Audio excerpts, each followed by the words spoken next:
Welcome to Focus on the Falls. I'm John Mercure, joined by Caitlin Windler, the Director of Finance and Operations for the district, and David Muñoz, the Superintendent of Schools in Menomonee Falls. Thank you so much for being with us. Thanks for having us. I want to start with you, David, about this topic. It's tough to understand for some people. It's critical. It's important.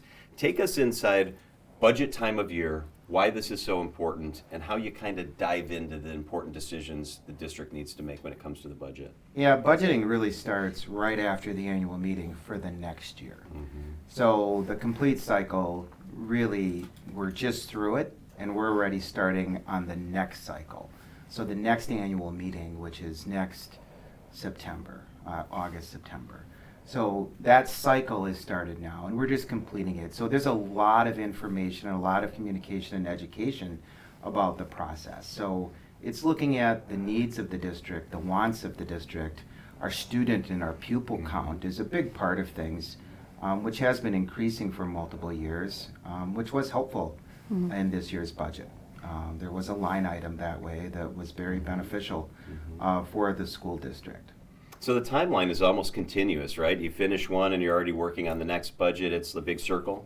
Yeah, we have a great team, and right after we get done with the annual meeting, there is a little bit of a break, meaning they get to reset, start looking at paired budget models, which we've done already.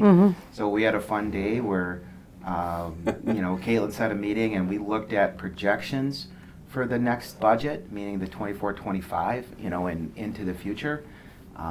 And things look really good. So we have a great team led by Caitlin, and we're locked into those scenarios, Caitlin, I want to dive into the process a little bit before we talk about our budget. Has funding for school budgets substantially changed? I should ask you, how has it changed? Yeah, that's a great question. So schools are funded through the revenue limit formula, which started back in 1993. And that formula really is complex, but the simplified version of it is our resident membership times our per pupil amount equals our overall revenue limit calculation, which is the majority of our revenue within our school district.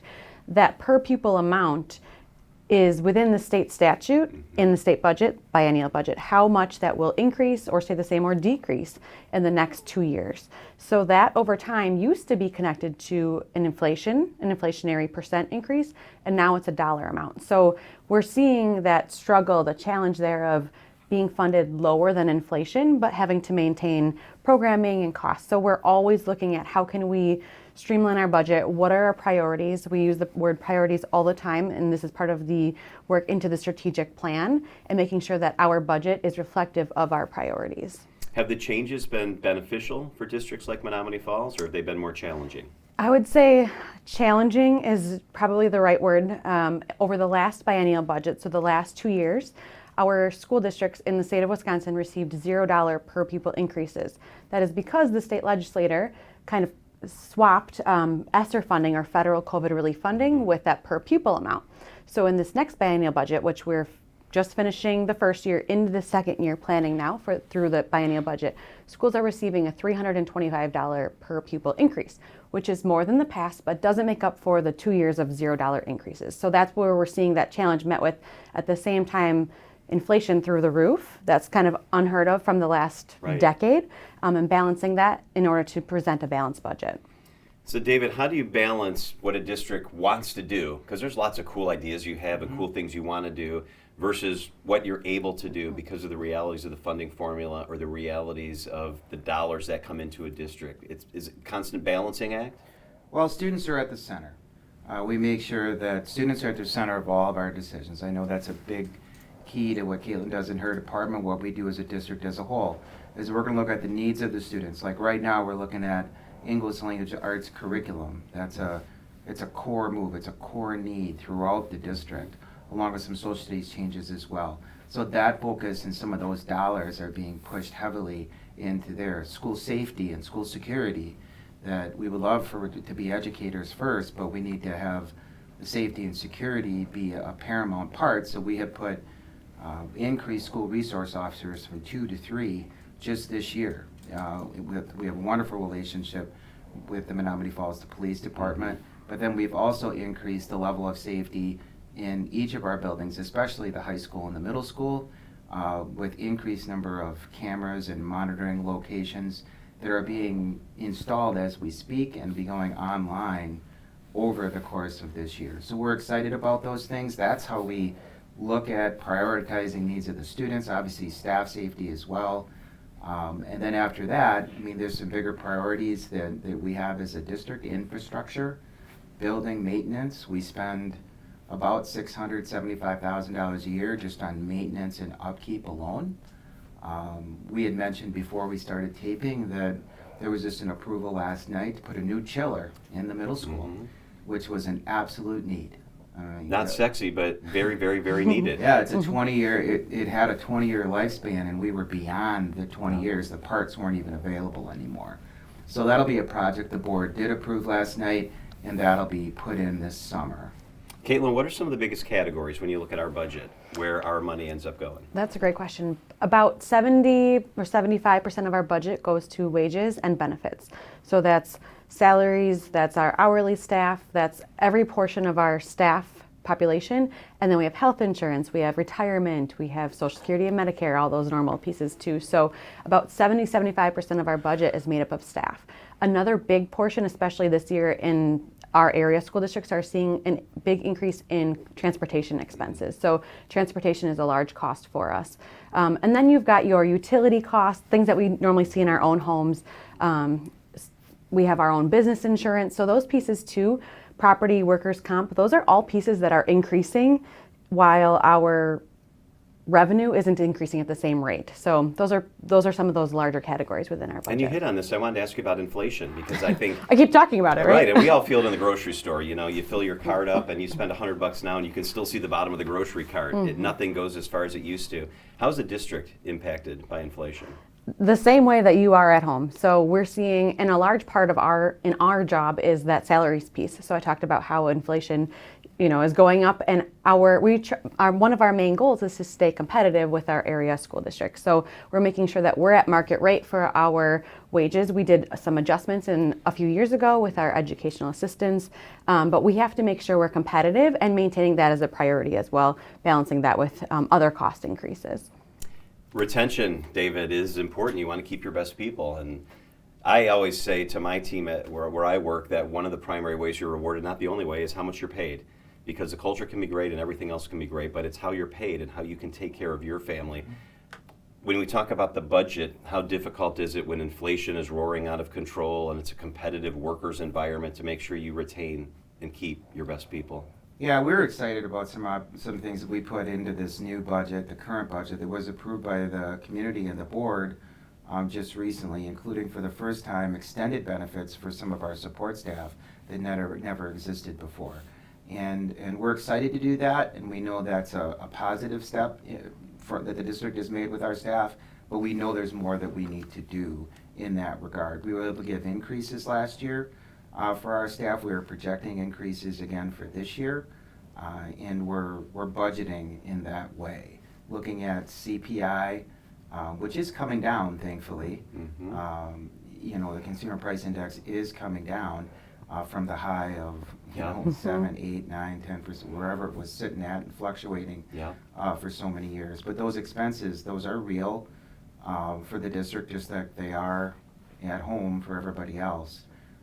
I'll give you an example with the chiller last night that we probably had to pay. We had budgeted between $500,000 and $600,000 ballpark years ago. Initially, when we knew it was coming to the end of its life, we're going to pay double that just based on the cost of materials and the cost of workmanship, and that's just the nature of things right now. And we have to account for those things, and there's a direct effect on how much we have left for the 70 to 75% of the pie, which we do have of all of our resources that does already go to staff salaries and benefits. So Caitlin, when I get my tax bill, it's the biggest portion of my tax bill is what goes to the school district. And I'm happy to pay that because we need to take care of our kids. We need to take care of our teachers. Can you walk through the tax bill and what people will see? Yeah, so the first thing I'll point out is you'll see multiple taxing jurisdictions. So the school district, as you referenced, is only one of those taxing jurisdictions. So in Menomonee Falls, you'll see the County of Waukesha, Waukesha County Technical College, you'll see the village, and you'll see the school district. Another piece you'll see on there is the school levy tax credit. So that piece has always been on there, but this year it's a credit back to the taxpayers, which is going to be a bigger line item than in years past, which is a good thing. It's a credit, it's money back to the homeowners. So you'll see those different pieces. The state budget, and I'm not getting to some of those glossary of terms, right, that we talk about in school finance, but the state can put money in any different number of buckets, if you will, for funding. Normally, the state in the past has put money into that equalization aid formula, which basically lowers the tax levy and therefore the mill rate for our homeowners.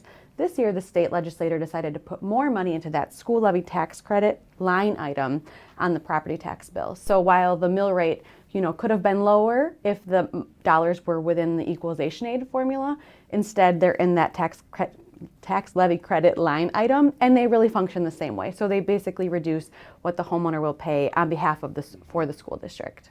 Is it a challenge when you live in a district where keeping taxes low is the primary focus? I mean, our elected officials run and get elected based on keeping taxes low, and I want my taxes low too, right? We all want as much money in our pocket as possible.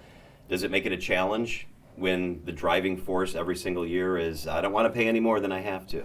It's part of the nature of the beast, and honestly, part of our work is to be transparent and have these conversations early and throughout the year. So we talk a lot in our board finance committee meeting and at our full board meetings about this along the way to look at what are our early projections. There are some factors we can control, and there are some factors we can't control. So we talked about resident membership being one of those key pieces of the revenue limit formula, and that will drive up our overall revenue, which could drive up our overall tax levy. So some of those pieces work in a separate way outside of our control, and we just try to be as transparent as possible with our board, with our community, and with our staff in projecting what that's going to look like for our community. David, when we talk about budgeting and numbers in a district, how critical is the component of headcount? How important is it that, how much easier does it become if a district is growing?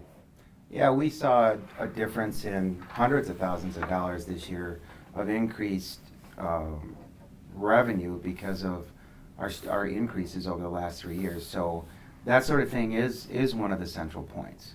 It's not everything, but it's a huge driving point, because about 75% of all the districts, there's about 400 plus districts in the state, about 75% of them are declining enrollment. And the revenue limit formula is not constructed for declining enrollment districts. It is not. It actually very much is a negative and a drag on a declining enrollment district.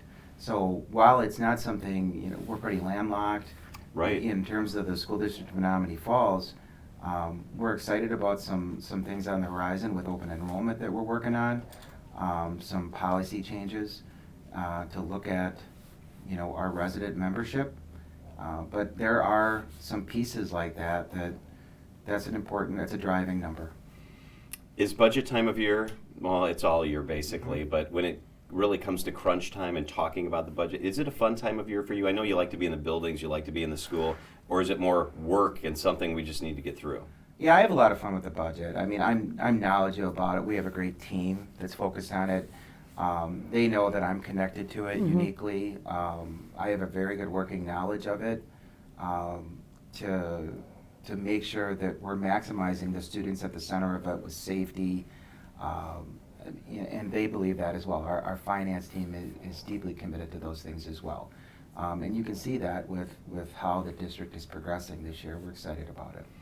Caitlin, talk about the collaboration that takes place with the superintendent's office, with people in our community who want to weigh in and have a voice. Absolutely. The collaboration that goes into the budget process. Yeah, the collaboration is the number one word I would use in what the budget is. I kind of think of my role as guiding it with all the collaboration that comes into place. So we work as an administrative team, as a cabinet team, as a leadership team with our principals to understand what are our priorities. We've talked a lot about English language arts as our district priority and moving forward. So making sure that our budget aligns with those, and we're aligning those resources within our budget to those priorities. We then move to our board finance committee meetings and have those conversations, the same conversations about here's what our administration is working on and when we're looking at our priorities within our strategic plan.